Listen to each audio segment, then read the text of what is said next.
So hello guys, स्वागत है आपका एस्केमिस्टिक व्लॉग्स में। दोस्तों, अब यात्राएं शुरू हो चुकी हैं और सब लोग अपनी अपनी ड्रीम डेस्टिनेशंस की ओर निकल चुके हैं। कोई केदारनाथ निकल रहा है, कोई मदमेश्वर निकल रहा है, कोई रुद्रनाथ निकल रहा है, कोई पंच केदारों में। हर जगह की जो यात्राएं हैं वो शुरू करने वाले हैं। लेकिन इन यात्राओं को शुरू करने से पहले आपके मन में कुछ सवाल होंगे कि यहाँ तक कैसे पहुँचा जाए, किस तरीके से वहाँ पर हमें चीज़ें मिलेंगी और क्या क्या फैसिलिटीज़ आपको मिलेंगी, किस तरीके की चीज़ें आपको अपने साथ में लेकर के चलनी चाहिए।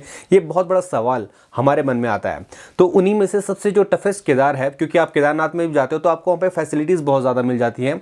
आपको प्रॉब्लम्स तो देखिए हर जगह होंगी, लेकिन कुछ सुविधाएं जो होती हैं, जो बेसिक नेसेसरी होती हैं, वो किस जगह पर कैसी हैं, आज मैं आपको इस वीडियो में बात करूँगा। और आज थंबनेल देखकर आप समझ गए होंगे कि मैं आज रुद्रनाथ के बारे में बात करने वाला हूँ, क्योंकि रुद्रनाथ कहा जाता है कि सबसे ज़्यादा टफेस्ट ट्रैक माना जाता है और जितने भी लोग वहाँ ऊपर जाते हैं वो हर बार इस प्रॉब्लम को फेस करते ही करते हैं। तो आज उन्हीं सब प्रॉब्लम्स के ऊपर बात की जाएगी। अगर आप अपना प्लान कर रहे हैं रुद्रनाथ का ट्रैक, तो इस वीडियो को पूरी एंड तक देखिए, क्योंकि इस वीडियो में मैं आपको रुद्रनाथ की सारी चीज़ें डिटेल में बताने वाला हूँ। तो चलिए शुरू करते हैं आज की इस वीडियो को और बताता हूँ मैं आपको रुद्रनाथ से जुड़ी हुई कुछ खास बातें। संसार सारं भुजगेन्द्रहारं सदा वसन्तं हृदयारविन्दे भवं भवानी सहितं नमामि। हर शम्भु शम्भु शम्भु महादेव शम्भु। दोस्तों, पिछले साल मैंने केदारनाथ, रुद्रनाथ, मदमेश्वर, तुंगनाथ और कल्पेश्वर, इन 5 केदारों की यात्रा कंप्लीट की है। और इन यात्राओं के दौरान जो मुझे अनुभव हुआ वो मैं आज आपसे शेयर करूंगा और आपके फ़ायदे की बात करूंगा। क्योंकि आज जब भी आप कोई भी ट्रैक प्लान करते हो तो आपको बहुत चीज़ों का ध्यान रख कर चलना पड़ता है। और बाकी ट्रैक्स में तो आपके साथ गाइड होते हैं, लेकिन यहाँ पर आपको खुद ही ट्रैवल करना होता है। तो आपको बहुत चीज़ों का ध्यान रख करके इस ट्रैक को कंप्लीट करना होगा। केदारनाथ में आपको किसी भी चीज़ की प्रॉब्लम ज़्यादा नहीं होती है। वहाँ पर तो इतनी ज़्यादा फैसिलिटीज़ है, तब भी लोग वहाँ पर प्रॉब्लम्स गिनवाते हैं। लेकिन जहाँ पर एक्चुअल में फैसिलिटीज़ कम है, अगर आप वहाँ पहुँच जाएंगे तो आप तो बिल्कुल ही बौखला जाओगे। तो ये सब चीज़ें मैं आपको पहले ही बता देता हूँ कि ये वहाँ पर होने वाली है। और अगर आप अपना जो ट्रिप है वेल प्लान करके चलते हैं तो आपको कोई प्लानिंग का मतलब कोई भी प्रॉब्लम का सामना नहीं करना पड़ेगा। तो आप मेरी इन बातों को ध्यान से सुनिए। और खासकर महिलाएं और बुजुर्ग इस वीडियो को देख रहे हैं तो ये आपके बहुत काम की चीज़ है, क्योंकि जो मेल्स होते हैं और जो जवान लड़के होते हैं वो फिट हो जाते हैं, लेकिन प्रॉब्लम महिलाओं के साथ बहुत ज़्यादा होती है और बुजुर्गों के साथ होती है। क्योंकि मैं जब वहाँ पर था मैंने खुद देखा, जो महिलाएँ थी, जो बुजुर्ग थे, उनको बहुत ज़्यादा प्रॉब्लम का सामना करना पड़ रहा था। और बहुत सी महिलाओं के साथ जो प्रॉब्लम हो रही थी उसका कोई ऑप्शन था भी नहीं। तो ये अपने आप में बहुत ही ज़्यादा सोच विचारने वाली बात है। तो चलिए शुरुआत करते हैं कि आप वहाँ तक किस तरीके से पहुँचे।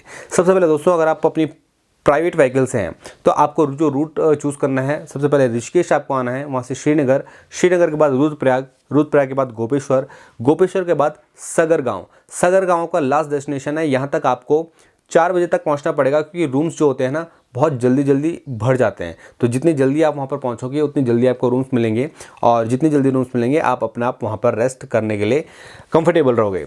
तो जितनी जल्दी आप पहुँचोगे वो आपके लिए बेस्ट रहेगा। और अगर आप पब्लिक ट्रांसपोर्ट से हैं तो आपको ध्यान रखना है, आपको 4 बजे तक गोपेश्वर पहुँचना है। 4 बजे तक आप गोपेश्वर पहुँचोगे। रुद्रप्रयाग से आपको टैक्सी या बस कुछ भी मिल जाती है।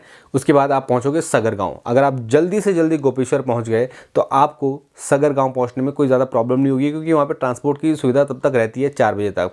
आप 4 बजे के बाद अगर गोपेश्वर पहुंचते हो तो आपको प्रॉब्लम होने वाली है ट्रांसपोर्ट मिलने की। फिर आपको गोपेश्वर में रुकना पड़ेगा। नेक्स्ट डे आप जब अपना ट्रिप प्लान करेंगे तो उस तरीके से आपको चीज़ें ट्रिप प्लान करने को मिलेगी। लेकिन जितनी जल्दी आप सगरगांव पहुँच जाते हो, आप दोनों के लिए, पब्लिक और प्राइवेट ट्रांसपोर्ट वालों के लिए बेस्ट रहेगा। तो आप रात को वहाँ पहुँच गए, आप अपना ट्रिप जो है सुबह प्लान कीजिए। अगर आप जल्दी पहुँच जाते हैं, 2 या 3 बजे तक आप सगरगांव पहुँच जाते हैं, तो आप वहाँ पर रूम मत लीजिए, ये मेरा सजेशन है। आप वहाँ आसपास के लोगों से बात कीजिए। उसके ऊपर 4 किलोमीटर के ऊपर एक पुंग बुग्याल आता है। पुंग बुग्याल में आपको रुकने की सुविधाएँ बहुत अच्छी हैं। क्लीन आपके पास वॉशरूम है और खाना आपको हाइजीन मिलता है, टेस्टी मिलता है। और जो बुग्याल के नज़ारे हैं वो अलग ही हैं। तो आप जितनी जल्दी पहुंच जाते हैं सगरगांव, आप अपना ट्रैक स्टार्ट कर दीजिए। 4 किलोमीटर के बाद आपको पुंग मिल जाएगा। वहाँ पर आपके पानी की सुविधा है, पानी भी आपको ईजिली अवेलेबल है, क्योंकि वहाँ पर गाँव से अटैच्ड है वो जगह। तो आपको पानी की कोई प्रॉब्लम होने नहीं वाली है। लेकिन जैसे जैसे आप ट्रैक अपना स्टार्ट करोगे वैसे वैसे ही आपको पानी की प्रॉब्लम होने वाली है। तो दोस्तों, जितनी जल्दी हो सके आप अपना पुंग तक पहुंच जाइए। पुंग में पहुंचने के बाद अपना जो सामान है, आप अपना सामान उसी जगह पर रख दीजिए और नेक्स्ट डे के लिए भी आप उस जगह को बुक कर लीजिए, या फिर अपना सामान भी आप वहाँ पर रख सकते हो। आपको उससे केवल 100 या 200 रुपये एक्स्ट्रा लिए जाएंगे और आपका सामान का भी ध्यान रखा जाएगा।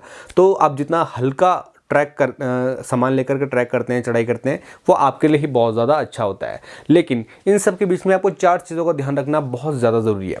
आपको अपने पास एक रेनकोट रखना है, क्योंकि बारिश वहाँ पर कभी भी हो सकती है। जो अगर आपके पास रेनकोट होगा तो आप बच जाएंगे। रेनकोट और छाता दोनों आप रखें तो आपके लिए बेस्ट रहेगा। दूसरा आपको चीज़ है कि आपको जल्दी पहुंचना है। जल्दी पहुंचोगे तो आपका ट्रैक बहुत ज़्यादा कन्वीनियंस फुल रहेगा। तीसरा, आपको अपने साथ पानी की 2 या 3 बोतलें तो रखनी ही रखनी है। आपके पास भले कपड़े ना हो, लेकिन पानी की बोतल आपके पास ज़रूर नहीं चाहिए, क्योंकि बिना पानी के आपका रुद्रनाथ में कोई काम नहीं है। क्योंकि रुद्रनाथ में जितनी चढ़ाई आप करेंगे उतना पानी आपको कम मिलेगा। वो एक तीर्थ है, और जब वो तीर्थ बना था तब ये देख के नहीं बना था कि यहाँ पर कल को लोग आएंगे और यहाँ पर चीज़ें बनेगी। तो पानी की सुविधाएं वहाँ बहुत पहले से नहीं है और आज की डेट में भी नहीं है। तो बहुत ही पतली धाराएँ वहाँ पर पानी की हैं।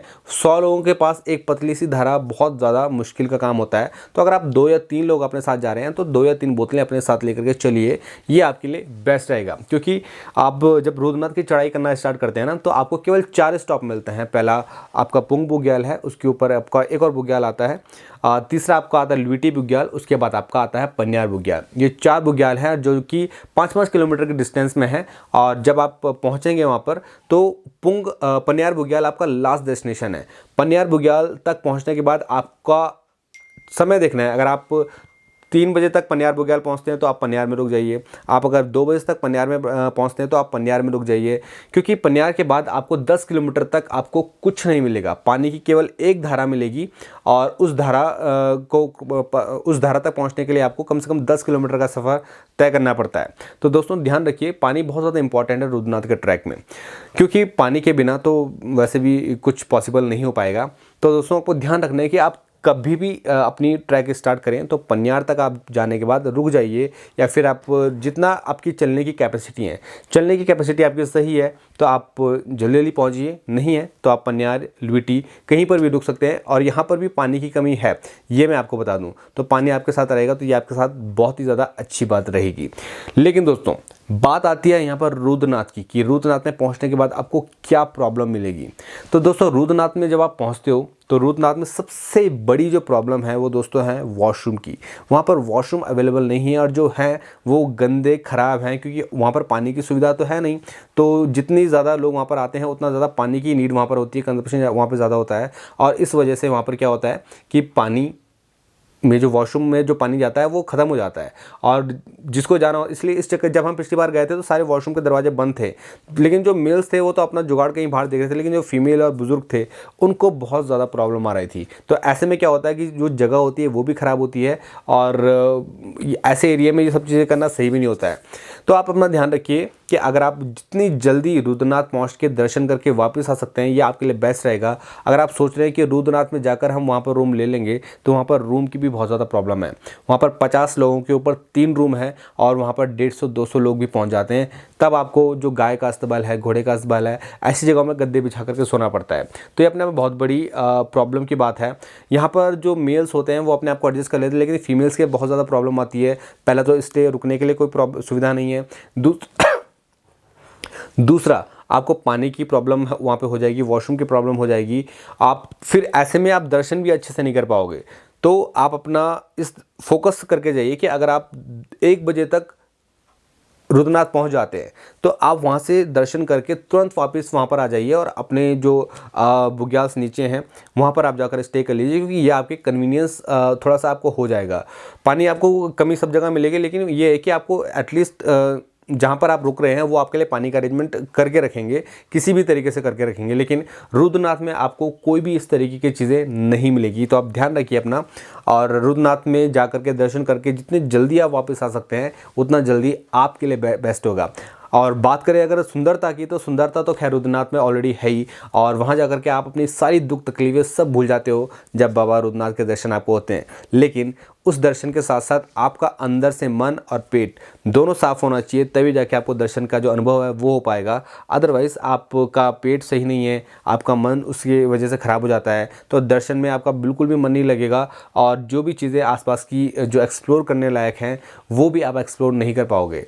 जो महिलाएं हैं वो अपना बिल्कुल अच्छे से ध्यान रख कर के जाएं कि जितनी जल्दी हो सकता है आप उतनी जल्दी पहुँचें रुद्रनाथ के मंदिर में। और एक दिन पहले अगर आप पहुँच सकते हैं तो आप पन्यार बुग्याल में रुक जाइए और नेक्स्ट डे आप अपना रुद्रनाथ का ट्रिप प्लान कीजिए, क्योंकि जिस दिन आप पन्यार में रुकेंगे ना, तो पन्यार में रुकने के बाद आप 4 घंटे या 5 घंटे के अंदर आप रुद्रनाथ पहुंच जाएंगे। तो सुबह 6 बजे अगर आप अपना ट्रैक स्टार्ट करते हैं तो आप 12 बजे या 1 बजे तक आप अपना ईजिली पहुंच सकते हैं स्लोली, और दर्शन करने के बाद आप पन्यार में वापस आ जाइए, क्योंकि जो चल नहीं सकते हैं वहाँ पे घोड़े की सुविधा भी नहीं है, और घोड़े अगर आपको मिल भी जाते हैं ना तो वो बहुत ही ज़्यादा प्रॉब्लम हो जाती है चढ़ाई करने में, क्योंकि रास्ते वहाँ पर बिल्कुल भी सही नहीं है, छोटे छोटे हैं। कुछ भी अगर हो गया तो आपके साथ बहुत ही दुर्घटना घट सकती है।